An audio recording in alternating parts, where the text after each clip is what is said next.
Halo, Assalamualaikum warahmatullahi wabarakatuh. Kami dari kelompok 1 yang beranggotakan Novita, Wiwi, Septiana, Gustian, dan Edwin.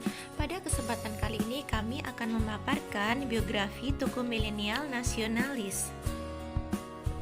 Nadiem Anwar Makarim lahir di Singapura pada tanggal 4 Juli 1984. Nadiem Makarim adalah putra dari pasangan Nono Anwar Makarim dan Atika Al-Qadri. Ayahnya adalah seorang aktivis dan pengacara terkemuka yang berketurunan Minang Arab, sedangkan ibunya merupakan penulis kertas, putri dari Hamid Al-Qadri. Nadiem menjalani proses pendidikan dasar hingga SMA berpindah-pindah dari Jakarta ke Singapura. Pada tahun 2002, ia mengambil jurusan hubungan internasional di Universitas Brown, Amerika Serikat.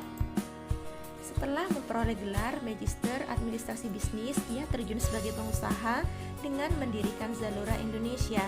Di perusahaan tersebut, ia juga menjabat sebagai Managing Editor. Setelah keluar dari Zalora, ia kemudian menjabat sebagai Chief Innovation Officer Kartuku. Dan sebelum akhirnya fokus mengembangkan Gojek yang telah ia rintis sejak 2019. Dan saat ini Gojek merupakan perusahaan rintisan terbesar di Indonesia. Pada 22 Oktober 2019, Nadiem secara resmi menyatakan bahwa dirinya mengundurkan diri sebagai Direktur Utama Gojek setelah pagi harinya dipanggil oleh Presiden Joko Widodo ke Istana Negara. Pada 23 Oktober 2019, Presiden Joko Widodo mengumumkan kabinet menterinya dengan Nadiem sebagai Menteri Pendidikan dan Kebudayaan. Sebagai Menteri Pendidikan, Nadiem Makarim mencanangkan kebijakan Merdeka Belajar yang salah satunya pada awalnya adalah rencana menghapus ujian nasional atau UN. Namun kemudian ia mengklarifikasi istilah menghapus ujian nasional yang ramai di pemberitaan. Ia mengatakan tidak menghapus ujian nasional tetapi hanya menggantinya dengan sistem baru. Sistem baru ini dinamai Asesmen Kompetensi Minimum dan Survei Karakter. Bismillahirrahmanirrahim. Berikut 4 kebijakan Merdeka Belajar yang dicanangkan Menteri Pendidikan dan Kebudayaan Bapak Nadiem Makarim. Yang pertama, mengganti ujian sekolah berstandar nasional dengan ujian yang diselenggarakan hanya dari pihak sekolah. Kebijakan ini memberikan kepercayaan penuh pada pihak sekolah untuk membuat sendiri format ujian yang lebih komprehensif. Ujian tersebut tidak harus tertulis, namun bisa berupa penugasan kelompok, karya tulis, dan sebagainya.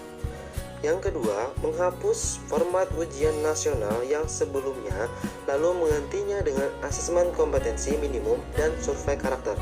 Berbeda dengan ujian nasional, asesmen ini dilakukan untuk siswa di tengah jenjang sekolah, yaitu kelas 4, 8, dan 11, sehingga tidak bisa digunakan sebagai basis seleksi ke jenjang selanjutnya.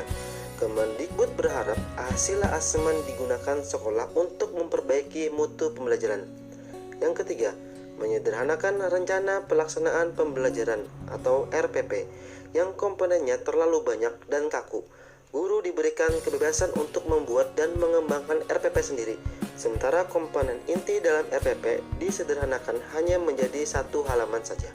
Yang keempat, memberikan fleksibilitas dalam sistem zonasi dan peraturan penerimaan peserta didik baru.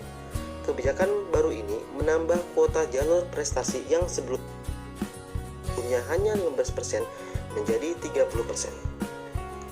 Sikap nasional yang dapat kita ambil dari Bapak Nadiem Makarim, salah satunya adalah dalam masa wabah COVID-19 ini, beliau menghimbau bahwa kegiatan belajar mengajar dilakukan secara daring agar penyebaran COVID-19 ini bisa berkurang, sehingga walau tidak tatap muka secara langsung dengan murid, seorang guru akan tetap bisa mengajar secara daring.